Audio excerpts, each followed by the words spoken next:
today I'm going to show you how to use the VLOOKUP formula, and well, it comes from Excel, but we can also use it in Google Sheets.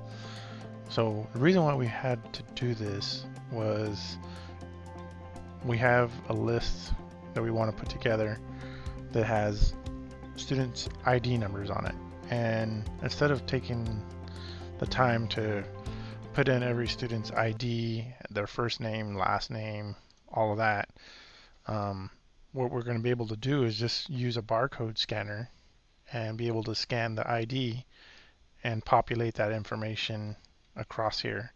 So for example, we want to be able to scan the ID and we want to get the first name of the student, last name of the student, and the grade of the student.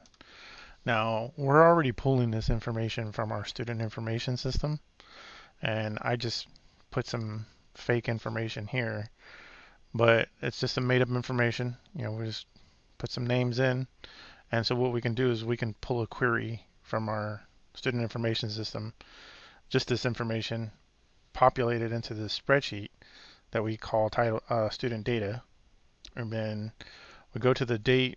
Let's say, for example, we're using today's date, and 12/16/2020.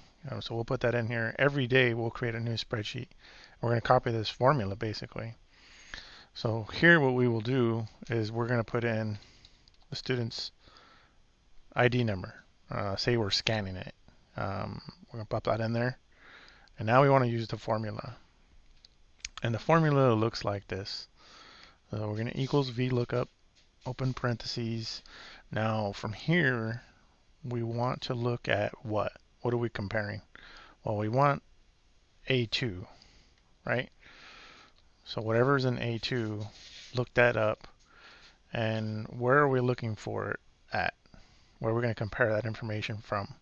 We want to pull it from our student data. So what we're going to do is we're going to click and hold and highlight this whole section, because this is our table array.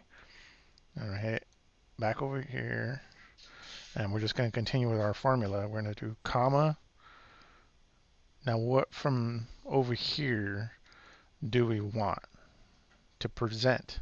We want the second column, because this is column 1, column 2, column 3, and column 4.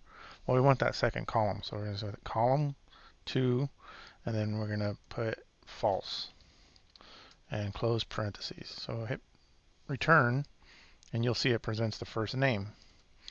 So now we're going to do the same thing over here.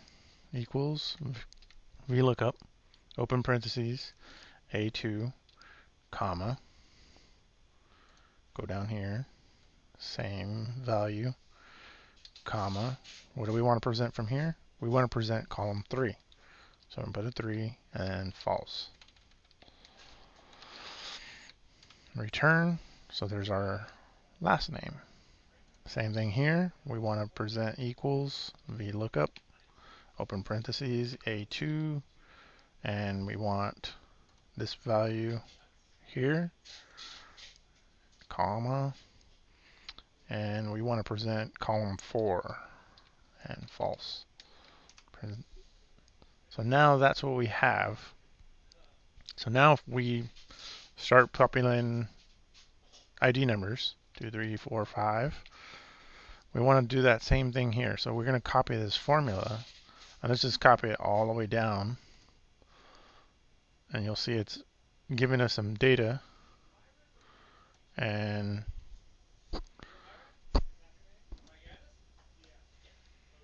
so we're going to populate that.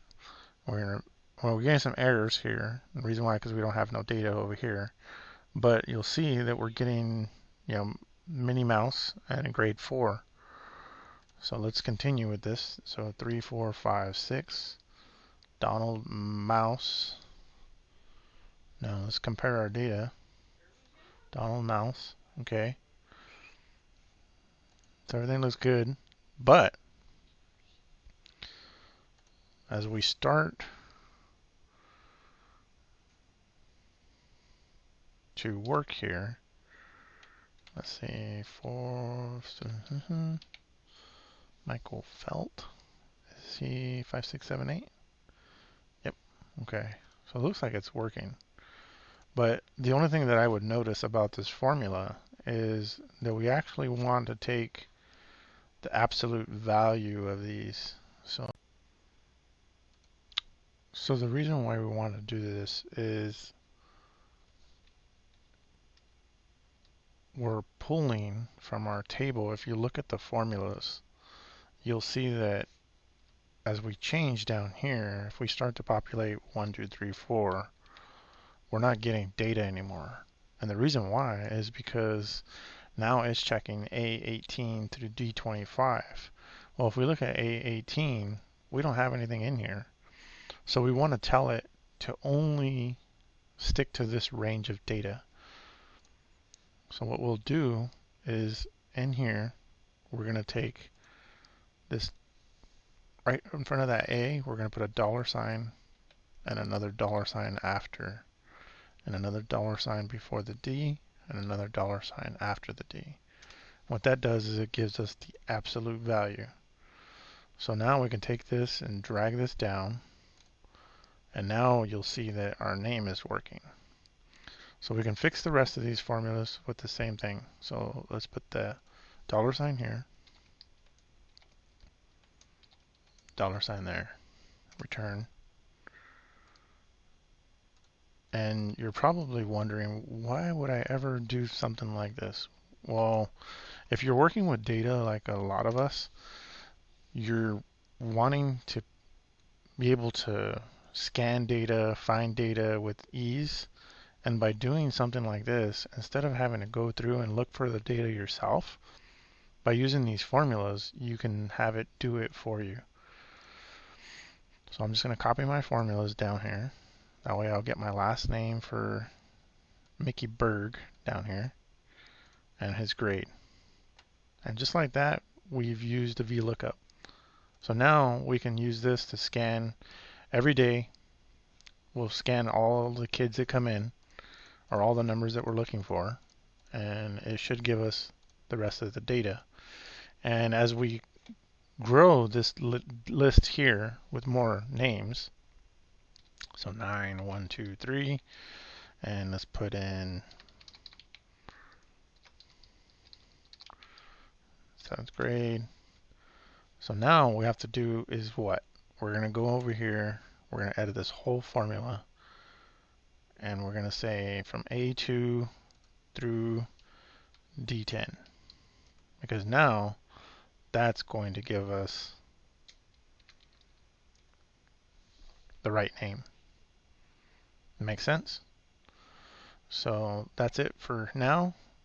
Thank you for watching, and be sure to like and subscribe to our channel. Thanks. Have a nice day.